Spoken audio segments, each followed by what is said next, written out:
Ang intense ng mga kaganapan ngayon sa abot kamay na pangarap sapagkat malalaman na ni Doc Robert ang sikreto nila Moira at Doc Carlos.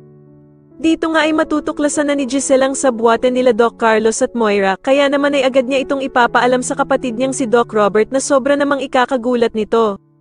Samantala ay magtatagumpay nga ang pagsusumbong ni Michael kay Doc Carlos tungkol sa pangko-comfort na ginawa ni Lynette kay Doc Robert.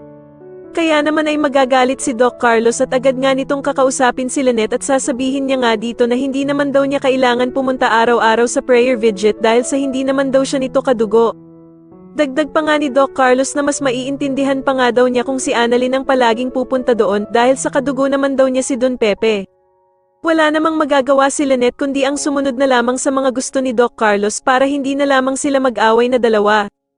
Sa kabilang banda naman ay agad na makakarating kay Moira ang balita na etong si Doc Carlos nga daw ay may ginawang masama kay Don Pepe, kaya nga daw ito nagka-cardiac arrest. Kaya naman ay paaminin ni Moira si Doc Carlos kung totoo nga ba daw ang mga bali-balitang ito sa kanya, subalit gulat na gulat naman si Doc Carlos at hindi nito malaman kung ano ang sasabihin niya. Sa kabilang banda naman ay tuluyan na ngang nagmatch ang mga fingerprints ni Zoe sa mga medical supplies na nakuha ng pulis sa hideout ni Balahaja.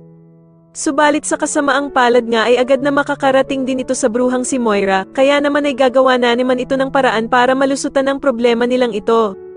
Sa tingin niyo makagawa pa kaya ng paraan si Moira para mapagtakpan ang ginawa ni Zoe sa kanyang lolo Pepe? Mas lalo na nga talagang nagiging exciting ang mga susunod na kaganapan, kaya naman ay mas lalo pa nating abangan ang mas lalong gumigandang abot kamay na pangarap. Maraming salamat po sa inyong panonood at sana po ay masubscribe niyo ako. Maraming salamat po.